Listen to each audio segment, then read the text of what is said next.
हर पीर से जुमेरात अपने पसंदीदा show live with Adil Shahzeb को यूट्यूब पर देखने के लिए डॉन न्यूज के ऑफिशियल यूट्यूब चैनल पर आएं और सब्सक्राइब करके बेल आइकॉन भी प्रेस करें।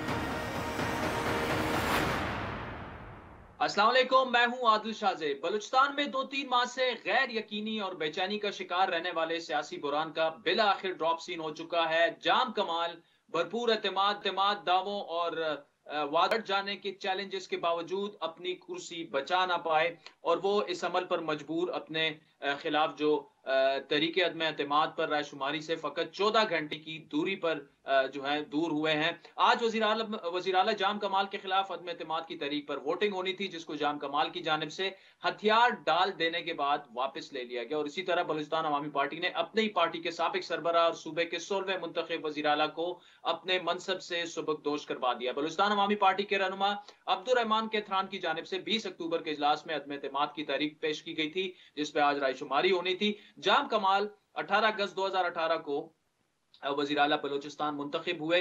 वो 3 साल 2 माह और 6 दिन वज़ीर आला बलूचिस्तान रहे। जाम कमाल बलूचिस्तान के तीसरे वज़ीर आला थे जिनके खिलाफ अदम एतमाद की तहरीक लाई गई। इससे पहले सरदार अख्तर मैंगल और नवाब सनाउल्लाह ज़हरी तहरीक अदम एतमाद पेश और वोटिंग से पहले ही मुस्ताफी हो चुके हैं। जाम कमाल ने अपने दौरे हुकूमत में अपोजिशन का वो कहते तो रहे कि डट कर मुकाबला किया, लेकिन अपनी ही पार्टी के अराकीन की मुखालफत उन्हें ले डूबी। जाम कमाल के दौर में 3 बजट पेश हुए। सूबे का बजट 500 अरब से तजावुज कर गया।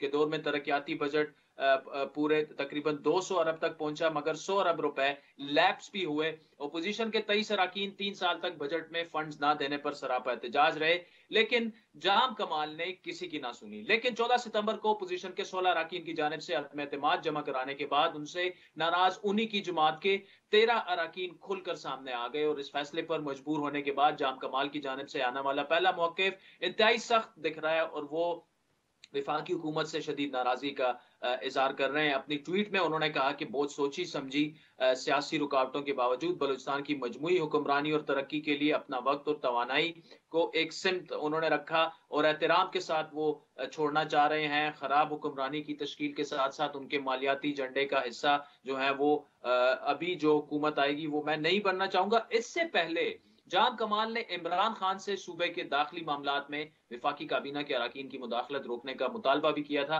मुदाखलत करने वाले काबीना अराकीन को मुखातिब करते हुए कहा था कि उन्हें चाहिए कि वो बलूचिस्तान में पीटीआई को अपना जिम्मेदाराना किरदार अदा करने का मौका दें। हालिया 2 माह में बहुत सी चीजें खुलकर सामने आई हैं। सियासी नाम नेहाद उसूल, लालच, इक्तदार की हवस, साजिश करने वाले और बहुत से हीरो और साख के साथ उन्होंने तेज लोगों का मुकाबला किया। जाम कमाल ने इमरान खान को मुखातिब होते हुए ये भी कहा कि आपको तजवीज दूंगा कि आप अपने अतराफ में मौजूद लोगों पर नजर डालें। जाम कमाल की रुखसती के बाद बलूचिस्तान के नए वजीर आला के लिए मीर अब्दुल कुद्दूस बुजंजो के नाम पर इत्तेफाक हो चुका है, जिसकी तस्दीक बलूचिस्तान अवामी पार्टी के कायम मकाम सदर ज़हूर बुलेदी ने कर दी है। कुद्दूस बुजंजो उससे पहले भी वजीर आला रह चुके हैं। जाम कमाल के सख्त मुखालिफिन में उनका शुमार होता है। इस वक्त वो स्पीकर बलूचिस्तान असेंबली थे। अब बलूचिस्तान का आइंदा सियासी मंजरनामा किस करवट बैठ सकता है, जाम कमाल की अगली सियासी क्या होगी, तफसीली गुफ्तगू करेंगे। जाम कमाल हुकूमत के साबिक तर्जुमान जनाब लियाकत शहवानी साहब हमारे साथ मौजूद हैं। लियाकत शहवानी साहब, बहुत बहुत शुक्रिया। एडवेंचरस मंथ रहा आपका भी, काफी सारे इंटरव्यूज भी दिए। इस वक्त जाम कमाल साहब साबिक वजीर आला हो चुके हैं और आप उनके साबिक तर्जुमान हो चुके हैं। जाते हुए जाम साहब ने जरा गिले शिकवे किए प्राइम मिनिस्टर साहब से भी, कहा कि जी कुछ उनके जो मिनिस्टर्स हैं वो बलूचिस्तान के सियासी मामलात में और उसमें मुदाखलत कर रहे हैं और शायद उनको ये लगा कि जो मुखालिफिन हैं उनको कुछ फेडरल मिनिस्टर्स की हिमायत भी हासिल है। तो इस पर जरा अगर आप खुलकर हमें बताइएगा कि क्या मतलब, क्या वाकई ऐसे था? देखिए, जो गिला जो सीएम साहब ने किया बेसिकली वो ये था कि पीटीआई के जो वफाकी वुज़रा हैं सब हमारे बहुत ही काबिल एहतराम है, लेकिन ये कि बलूचिस्तान की जो ऑब्जेक्टिव कंडीशन है उसके बारे में वो नहीं ज्यादा समझते।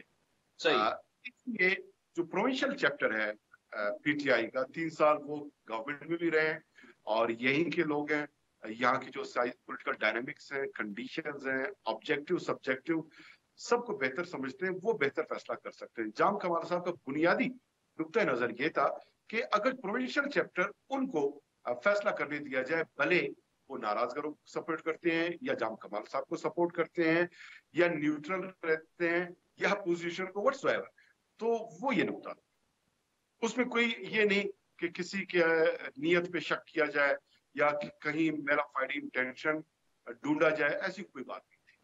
ठीक, अच्छा, तो ये बताएगा कि जाम साहब तो बिल्कुल आखिर तक बड़े कॉन्फिडेंट थे कि कुछ नहीं होगा, मैं रिजाइन नहीं करूंगा, मैं मुकाबला करूंगा असेंबली में। आखिरी वक्त तक वो दावा भी करते रहे कि उनको एतमाद हासिल है, लेकिन फिर अचानक क्या वजह बनी कि उन्होंने रिजाइन करने का एक दिन पहले फैसला कर लिया? क्या वो कन्विंस हो चुके थे कि यार बस अब उन्हें एतमाद हासिल नहीं रहा, मेजॉरिटी उनके पास नहीं रही?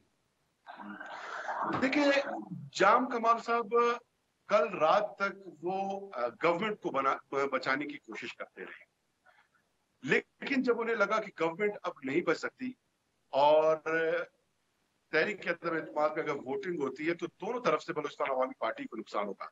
जाम कमाल साहब अगर हार जाते हैं, वो बाप के चीफ मिनिस्टर हैं, तब भी बाप पार्टी का पोजीशन खराब होगा। अगर दूसरी तरफ से हमारे दूसरे साथी जिन्होंने मूव किया था ये रेजोल्यूशन, वो भी बाप पार्टी के, अगर उनको शिकस्त हो जाती है तब भी बाप पार्टी ही को नुकसान होगा और पीडीएम जो है वो बेनिफिशियरी होगा। तो जाम कमाल साहब बाप पार्टी के जो ब्रॉडर इंटरेस्ट है उसको मद्देनजर रखते हुए पार्टी को बचाने के लिए उन्होंने अपनी गवर्नमेंट की कुर्बानी दे दी। लियाकत शहवानी साहब, आप हमारे साथ मौजूद रहिएगा। नाज़रीन, ये इंटरेस्टिंग गुफ्तगू एक ब्रेक के बाद जारी है।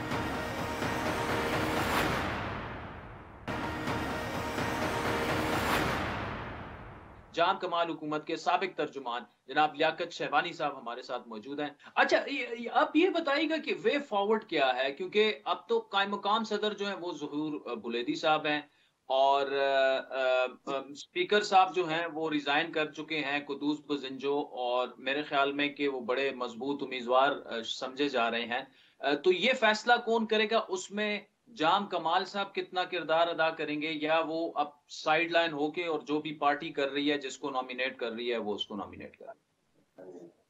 देखिए, पहला तो ये है कि कोई अगले महीने बलूचिस्तान अवामी पार्टी के इलेक्शंस ड्यू हैं, उसमें ज़हूर बुलेदी साहब हैं, जाम कमाल साहब हैं, या कोई भी पार्टी का मरकजी काउंसलर वो किसी भी ओहदे के लिए कंटेस्ट कर सकता है। डेमोक्रेटिक प्रोसेस है, पार्टी के अंदर डेमोक्रेसी है, जो जीता वो उस ओहदे का सिकंदर होगा। दूसरी बात यह कि जाम कमाल साहब कल रेजिग्नेशन के बाद जो नाराजगी थी वो खत्म हो चुकी है। अब इस वक्त दो कैंप्स नहीं है, कोई नाराज ग्रुप नहीं है, कोई जाम कमाल साहब का आमी ग्रुप नहीं है, बलूचिस्तान अवामी पार्टी एक है। 24 एमपीएज है इस पार्टी के, 12 सेनेटर्स हैं, 5 एमएनएज हैं, चेयरमैन सेनेट का ताल्लुक इसी जमात से है और ये सारे वेलविशर है पार्टी के। सब मिलकर पार्टी के वसीतर मुफाद, बलूचिस्तान के वसीतर मुफाद में जो फैसला होगा वो फैसला करेंगे। कैबिनेट भी मुत्तफिका तौर पे उसको बनाया जाएगा, कोलिशन पार्टनर्स कॉन्टैक्ट रखा जाएगा और इस गवर्नमेंट को जाम कमाल साहब तमाम जमात की मुकम्मल सपोर्ट हासिल रहेगी। जी, अच्छा, ये तो बड़ी अहम आपने बात की। इसका मतलब कि जो 5 आपके एमएनएज हैं कौमी असम्बली में, वो इमरान खान की हिमायत भी जारी रखेंगे। ऐसा नहीं होगा कि कुछ लोग ऐसे हैं कि जो नाराज, क्योंकि जाम कमाल साहब क्लियरली कल परसों लग रहे थे कि वो खान साहब के कुछ मिनिस्टर से नाराज हैं। तो अब जो जाम कमाल साहब के हिमायती एमएनएज हैं, ऐसा तो नहीं होगा कि वो वहां पे मरकज में कुछ मामला खराब कर देंगे, साइड पे हो जाएंगे या कुछ ऐसा होगा? कोई इस वक्त किसी का हिमायती या मुखालिफ नहीं है, मैंने पहले वजाहत कर दिया। बलूचिस्तान अवामी पार्टी एक है, इंटैक्ट है, बलूचिस्तान असम्बली में, सेनेट में और कौमी असम्बली में। इस वक्त तक हम प्राइम मिनिस्टर साहब के कोलिशन पार्टनर्स हैं, वो हमारे यहाँ पर कोलिशन पार्टनर्स हैं। कोई भी फ्यूचर का फैसला वो जमात करेगी कि किसको सपोर्ट करना है या नहीं करना। अब तक की सूरत हाल ये है कि प्राइम मिनिस्टर साहब के साथ हम 3 साल खड़े रहे हैं और आइंदा भी इंशाल्लाह खड़े रहेंगे।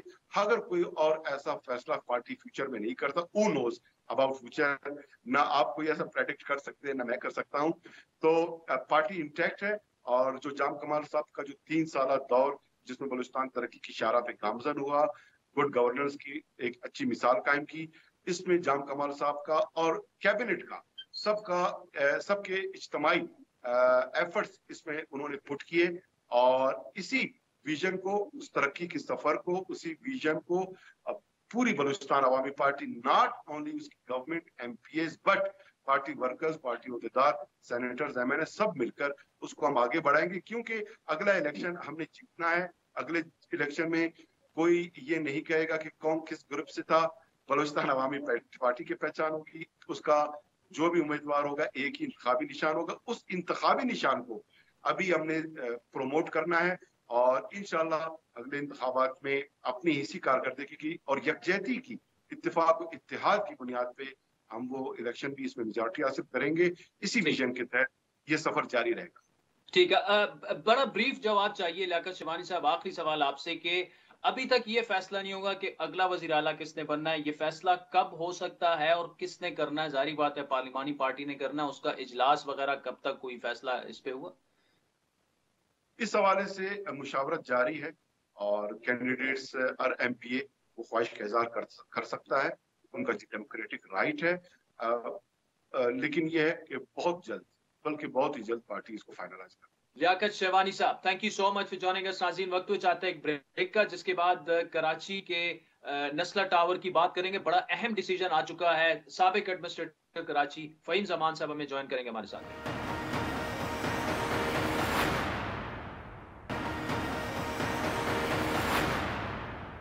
ویلکم بیک ناظرین. سندھ حکومت کے لیے آج کا دن قانونی اعتبار سے مشکل ثابت ہوا. آج ہی سپریم کورٹ کی جانب سے فیصلہ سامنے آیا, جس کے بتایا جا رہا ہے کہ شاید سنگین آفٹر شاکس ہوں گے. سپریم کورٹ کی جانب سے کراچی کی شرائع فیصل پر قائم نسلہ ٹاور کو کنٹرول بلاسٹنگ سے گرانے کے احکامات آ چکے ہیں.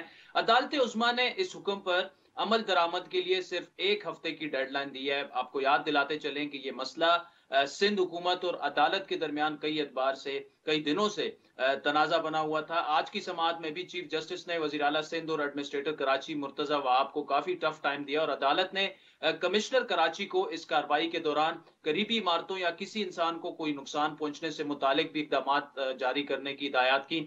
سپریم کورٹ نے احکامات جاری کیے کہ نسلہ ٹاور کا مالک جو ہے وہ متاثرین کو رقم واپس کرے, اور کمشنر کراچی کو انہوں نے ہدایات کی کہ وہ متاثرین کو اس چیز کو یقینی بھی بنایا جائے. سماعت کے دوران چیف جسٹس نے ایڈمنسٹریٹر کراچی مرتضی وہاب کی سرزنش کرتے ہوئے کہا کہ مسٹر ایڈمنسٹریٹر, آپ کٹ پتلی ہیں, ہمیں لیکچر نہ دیں بلکہ کام کریں.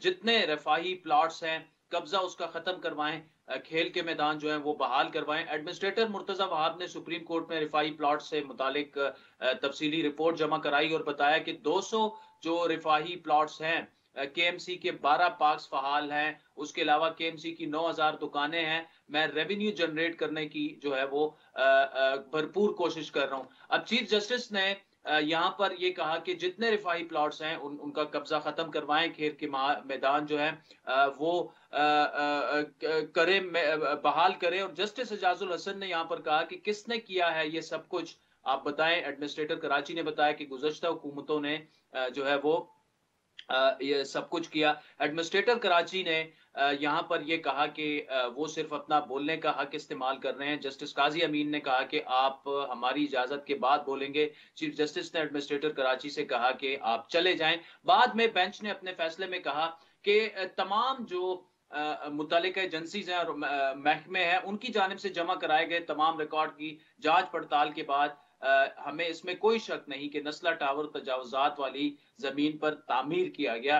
اس کے علاوہ کراچی جیسے شہر میں ایسی عمارت کو منہدم کرنا جہاں سینکڑوں افراد اور خاندان رہ رہے ہوں, سندھ حکومت سمیت رہائشوں کے لیے ایک بڑا چیلنج ہے. دردسر یہ بنے گا کیونکہ عدالت نے ہر قسم کی درخواستوں کو پس پش ڈالتے ہوئے ٹاور کو گرانے کا حکم دے دیا ہے. اس عمل کے کیا مضمرات ہو سکتے ہیں اور سندھ حکومت ایسا کیا کر سکتی ہے کہ آئندہ غیر قانونی پلاٹس پر اس طرح کی تعمیرات نہ ہوں جو بعد ازاں عام آدمی کے لیے جو ہے وہ تکلیف دہ ثابت ہو. اس حوالے سے مزید بات کریں گے. سابق ایڈمنسٹریٹر کراچی فہیم زمان ہمارے ساتھ موجود ہیں. Thank you so much for joining us. ایک تو آج کے اس ڈیسیجن کو ایک لینڈ مارک ڈیسیجن بھی قرار دیا جا رہا ہے, کیا وجہ ہے اس کی, اور کیا آپ سمجھتے ہیں کہ یہ جس طرح کا فیصلہ آیا ہے this is the only way forward?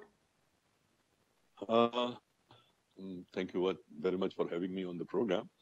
देखिए, इस फैसले को अगर आप सिर्फ इस फैसले के तनाजुर में देखेंगे तो आप इफ्स एंड बट्स करते रहेंगे, मगर अगर आप इस फैसले को इस तरह देखें कि कराची में स्पेशली सबसे ज्यादा चीज जो अहमियत रखती है वो जमीन रखती है, और कराची में one of the biggest mafias जो है वो लैंड माफिया है. अच्छा, लैंड माफिया बिल्डर्स भी हैं, इंक्रोचर्स भी हैं, सरकार के वो इदारे भी हैं जो उसको प्रोवाइड करते हैं, एक्सेट्रा एक्सेट्रा. तो लोगों का ख्याल ये है कि नस्ला टावर के केस में शायद सुप्रीम कोर्ट ने एक बिल्डिंग के खिलाफ डिसीजन लिया है. Basically what is happening is कि आप 780 गज को आपने 1004 या 40 गज जो आपने कर लिया, ये आपने शहर की जमीन पे डाका डाला है. अच्छा, जब तक इसके ऊपर सबक नहीं ठहराए जाएंगे ये बात आगे बढ़ेगी नहीं.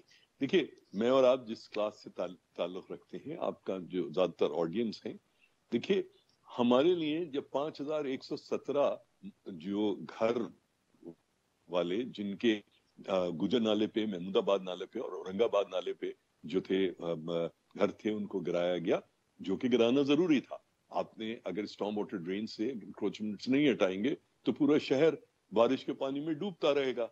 तो उस पे तो आपको ये जो middle class, upper middle class और इन्वेस्टर क्लास और बिल्डर्स क्लास, ये सारे जो उन्हें किसी ने शौक नहीं मचाया. सबने कहा हाँ जी ठीक है, ऑल्टरनेट मिल जाना चाहिए वगैरह वगैरह. जब तक आप बड़े बड़े लैंडमार्क जो हैं, ये जो इलीगल क्राइम के नतीजे में बने हैं, उनको नहीं आप फिक्स करेंगे, उस वक्त तक सुप्रीम कोर्ट या जुडिशरी के जनरल डिसीजंस के ऊपर लोगों का ईमान नहीं बैठेगा. एक तरफ बैरियर टाउन का जब केस हुआ, उस वक्त you had a different chief justice. उन्होंने जो उस वक्त वो दिया, उन्होंने जिसको आप कहते हैं नजरिया जरूरत के तहत जो है, अब तो ये हो गया थर्ड पार्टी इंटरेस्ट हो गया, इसको वो कर लो. प्रॉब्लम ये है कि ये नजरिया जरूरत और ये कॉम्प्रोमाइज और ये थर्ड पार्टी इंटरेस्ट हमें बलाए ताक रखना पड़ेगा, ताकि जो बड़े बड़े बिल्डर्स हैं, जो बड़े बड़े लैंड माफिया के जो डॉन्स हैं, उनको सबक मिले और अवामुन नास को भी हो कि यार अगर ऐसा करेंगे इन चीजों में तो इसका हमें नुकसान पहुंचेगा. ठीक है. अच्छा सदीक साहब, बड़ा तफसीली आपने और अहम जवाब दिया आपने. यहाँ पर एक अहम सवाल जो मेरे जहन में आ रहा है वो ये कि ये तो नस्ला टावर की बात हो गई, लेकिन हमारे मुल्क में हमने देखा है कि मुतासिरीन की दादरसी उस तरह से नहीं होती बाय द बुक जिस तरह से होनी चाहिए, और वो रुलते हैं, ख्वार होते हैं. तो इस केस में क्या आप समझते हैं कि उसमें भी अदालत को ऐसे इसको परसू करना चाहिए कि एक बेंचमार्क बन जाए हमारे सामने कि देखें अदालत ने ये फैसला किया, उससे जो लोग मुतासिर हुए उनकी दादरसी को भी अदलिया ने खुद जो है वो मुमकिन बनाया? अच्छा देखिए, इसमें आदिल आपको दो चीजों को अलहदा करके देखना पड़ेगा. एक तो है नस्ला टार एक बिल्डिंग है जिसको सुप्रीम कोर्ट ने एस्टेब्लिश कर दिया कि वो इलीगली गेन्ड जमीन के ऊपर बनी. ठीक है. अच्छा, अब ये decision it's in itself merits उसके जो है अब डिस्कस करना फजूल है, क्योंकि सुप्रीम कोर्ट ऑफ पाकिस्तान की हाईएस्ट अदालत है, उसने ये तय कर दिया, उसमें मैं और आप कोई नहीं है. ठीक है. देखिए, जब भी कोई इस तरह की बिल्डिंग बनती है नस्ला टार टाइप या और 38 बिल्डिंग्स की बात हो रही है या 100 बिल्डिंग्स या 200 बिल्डिंग्स, देखिए सबसे पहले बिल्डर जब अप्रोच करता है तो बिल्डिंग कंट्रोल अथॉरिटी को करता है. बिल्डिंग कंट्रोल अथॉरिटी हुकूमत सिंध की का एक मातहत इदारा है.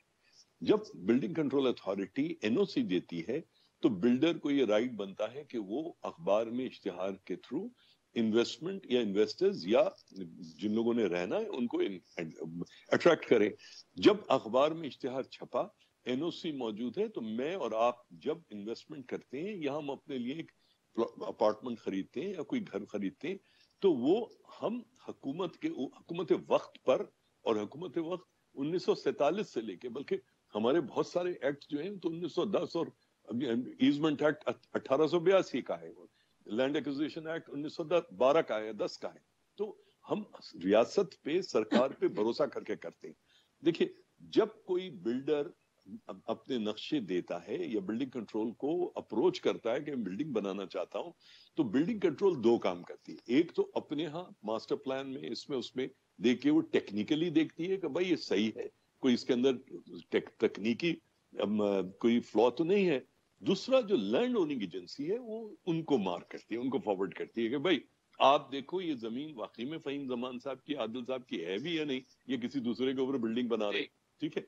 तो लैंड ओनिंग एजेंसीज जो हैं वो उनको कंफर्म करती है। अच्छा देखिए, लैंड ओनिंग एजेंसीज चाहे कोई कोऑपरेटिव हाउसिंग सोसाइटी हो, फेडरल सोसाइटी हो, चाहे कोई प्रोविंशियल हो, प्रोविंशियल गवर्नमेंट का केडीए, केएमसी हो, कोई भी इदारा हो, जब वो एक दफा क्लियर कर देती है कि हाँ जी ये सही है, तो अब मैं और आप वैसे जो शख्स वो अपार्टमेंट खरीद रहे हैं या प्लॉट खरीद रहे हैं, हम जिम्मेदार नहीं है, अब रियासत जिम्मेदार है।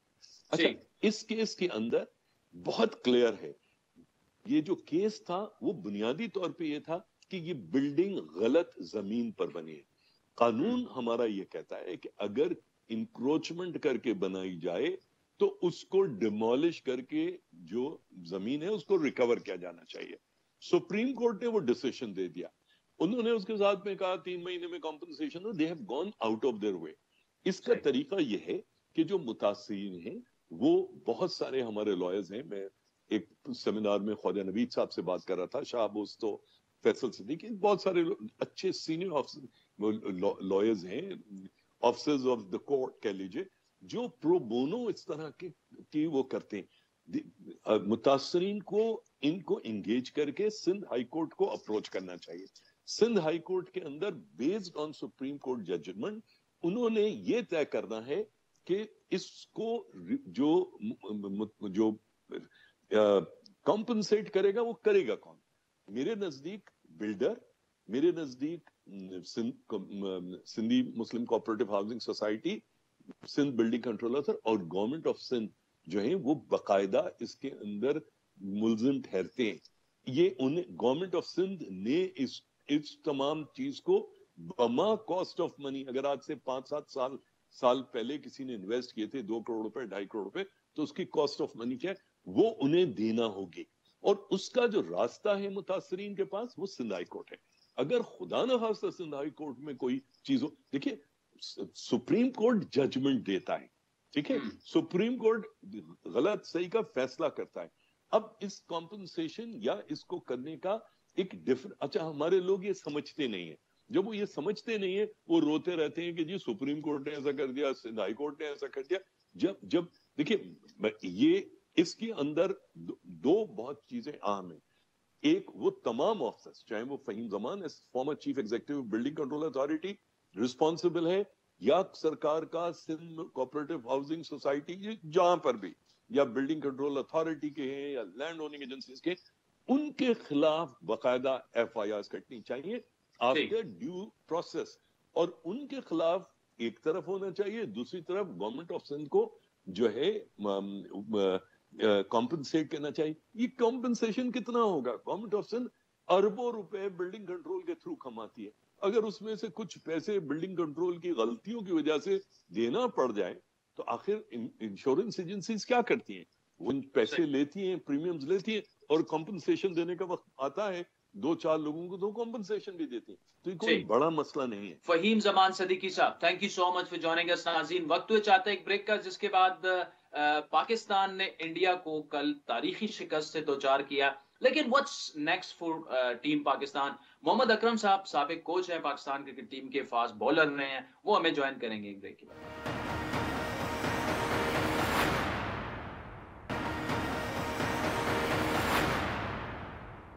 वेलकम बैक नाज़रीन, तारीख रकम हो चुकी है, पाकिस्तान क्रिकेट फैंस का तवील इंतजार बिल आखिर खत्म हो गया और पाकिस्तान क्रिकेट टीम ने ICC वर्ल्ड इवेंट में पहली दफा इंडिया को शिकस्त दे दी, और शिकस्त भी ऐसी कि क्रिकेट की तारीख में ये कभी भुला नहीं जा सकेगी। इस शानदार जीत का जश्न भी पाकिस्तानी क्रिकेट फैंस समेत दुनिया भर में क्रिकेट शायकीन ने भरपूर अंदाज में मनाया।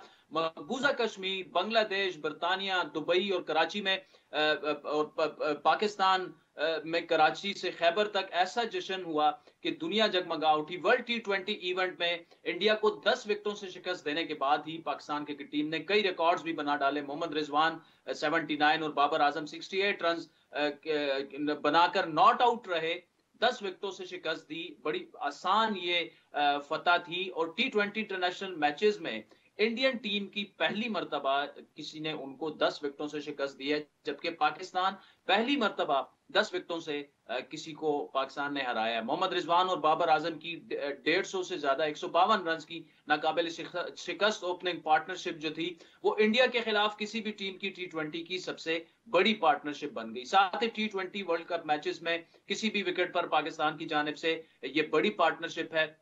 79 رنز کی اننگ کھیل کر محمد رضوان 2021 کیلنڈر ایئر میں 1500 T20 رنز انہوں نے مکمل کر لیے. اس طرح وہ یہ کارنامہ سر انجام دینے والے دوسرے پاکستانی بیٹسمین بن چکے ہیں. انڈیا کے خلاف اس تاریخی جیت پر پاکستانی ٹیم کو ہر طرف سے مبارکباد اور شاباشیاں دی جا رہی ہیں. سوشل میڈیا پر تو میمز کا ایک نہ ختم ہونے والا طوفان جو ہے وہ امڑ آیا ہے, جس میں انڈین ٹیم کے ساتھ ساتھ دبئی اسٹیڈیم میں میچ دیکھنے آئے بالی ووڈ سٹار اکشے کمار کی بھی سوشل میڈیا پر خوب کھچائی کی جا رہی ہے. پاکستان ٹیم نے اپنا پہلا میچ تو جیت لیا, لیکن اب اگلا میچ کل نیوزی لینڈ کے خلاف کھیلے گی, اور اس میچ کے حوالے سے بھی پاکستان ٹیم شائقین جو ہیں وہ خاص طور پر پرامید بھی ہیں, جذباتی بھی ہیں, اور سوشل میڈیا پر پاکستانی فینس کی طرف سے حال ہی میں پاکستان کا دورہ منسوخ کر کے واپس لوٹ جانے پر نیوزی لینڈ ٹیم پر کافی ناراضی کا اظہار کرتے ہوئے قومی ٹیم سے کہا جا رہا ہے کہ نیوزی لینڈ کو بھی آپ نے زبردست شکست دینی ہے. اب دیکھنا یہ ہے کہ کل قومی کرکٹ ٹیم اپنی جیت کی پرفارمنس وہ کیا برقرار رکھتی ہے. فی الحال ہم بات کریں گے سابق ٹیسٹ کرکٹر اور کوچ محمد اکرم صاحب ہمارے ساتھ موجود ہیں. محمد اکرم صاحب, thank you so much for joining us. بڑی خوشیاں منائی جا رہی ہیں اور منانی چاہیے بھی, ایک بڑی فتح تھی اور بڑی کنونسنگ ون تھی, لیکن ہمیں تو اب تو ورلڈ کپ پر نظریں رکھنی چاہیے, کیونکہ یہ تو صرف ایک میچ ہے اور اس کا مطلب یہ نہیں کہ ہم ورلڈ کپ جیت گئے ہیں. تو اس وقت پاکستان کی ٹیم کو, پاکستان کے پلیئرز کو ذہن میں کیا رکھ کر آگے بڑھنا چاہیے؟ سب سے پہلے تو آپ کو بھی مبارک اور پوری قوم کو بھی مبارک کہ خوشیاں منانے کا ٹائم تھا, کافی ٹائم ہو گیا تھا اس قوم کو خوشی ملے ہوئے, تو میرا انہوں نے کافی خوب سیلیبریٹ کیا. کل رات کو میں بھی دیکھ رہا تھا. گڈ سٹارٹ اس کو کہہ سکتے ہیں, ایک کمپلیٹ پرفارمنس تھی جو بڑے عرصے کے بعد اس ٹیم سے ملی. ایک بیلنس اسکواڈ نظر آیا اور ایسے لگا کہ ہر فیلڈ میں جان مار رہے ہیں لڑکے, پوری کوشش وہ نظر آ رہی تھی. اور جس طرح سے شاہین شاہ نے سٹارٹ دیا, سب سے امپورٹنٹ تھا کہ ہم ٹاس جیتے. ٹاس جیت کے کوئی بھی ٹیم ہوتی تو اس نے پہلے بالنگ ہی کرنی تھی, اور اس کا پورا ایڈوانٹیج لیا شاہین شاہ نے. اور اس کے بعد باقی بولرز کو اگر دیکھیں, ویدر اس اسپن ڈپارٹمنٹ یا فاسٹ بالنگ ڈپارٹمنٹ, سب نے اس کو بیک کیا. اور اس کے بعد جس طرح بابر اور رضوان نے اس کو ایک کلینکل فنش دکھایا, یہ بہت کم ملا ہے ہمیں. مجھے اب کرکٹ میں کم از کم 32-33 سال ہو گئے ہیں, تو اس طرح کی پرفارمنس, ایک کمپلیٹ پرفارمنس بڑے عرصے کے بعد نظر آئی, جو کہ بڑی خوشائن بات ہے. اس کے لیے ساری مینجمنٹ, ساری ٹیم, سینئر پلیئرز سارے مستحق ہیں مبارکباد کے. وے فارورڈ میرا خیال ہے کل بابر نے بڑی اچھی بات کی تھی کہ اٹس جسٹ دا بگننگ, اور یہ ورلڈ کپ کا پہلا میچ تھا. اور اس طرح کا سٹارٹ ملنے کے بعد کئی دفعہ بندہ اوور کانفیڈنس بھی ہوتا ہے, لیکن ان کو جتنے پروفیشنل ہیں ان کو بیٹھ کے مینجمنٹ جو بھی ہے, ہم شور کے سینئر لوگ بیٹھے ہوئے ہیں, وہ ان سے ضرور بات کریں گے کہ نظر ہم نے ورلڈ کپ پہ رکھنی ہے. اور not only this world cup, آپ نے اس طرح کی پرفارمنس کو کس طرح کنٹینیو رکھنا ہے, یہ بڑا امپورٹنٹ ہے. بابر کے انڈر جس طرح ٹیم نے پرفارم کیا اور جس طرح کا وہ بیلنس, ایک پرسنالٹی نظر آ رہی ہے, انشاءاللہ فیوچر میں اس کی گرومنگ اور اچھی ہوگی اور وہ پاکستان کے لیے بڑا نام روشن کر سکتا ہے. اور اس کے ساتھ ایک اچھا سیٹ آف بوائز موجود ہے, جو بہت امپورٹنٹ ہوتا ہے کہ ان کا آپس میں ایک اچھی کیمرائڈری ہے, اور یہ لوگ انڈر 19 بھی اکٹھی کھیلے, اور یہ پورا بیچ اب اکٹھا ہو گیا. تو یہ بڑے عرصے کے بعد, 90s کے بعد پہلی دفعہ ایک اس طرح کی چیز نظر آئی ہے ٹیم میں, ایک جیلنگ بھی نظر آ رہی تھی. تو امید کرتے ہیں کہ اس کو یہ میچ بائی میچ لیں گے, جیسے ہم تو کرکٹ میں کہتے ہیں اوور بائی اوور لیں گے, تو اس کو ہر میچ امپورٹنٹ ہے.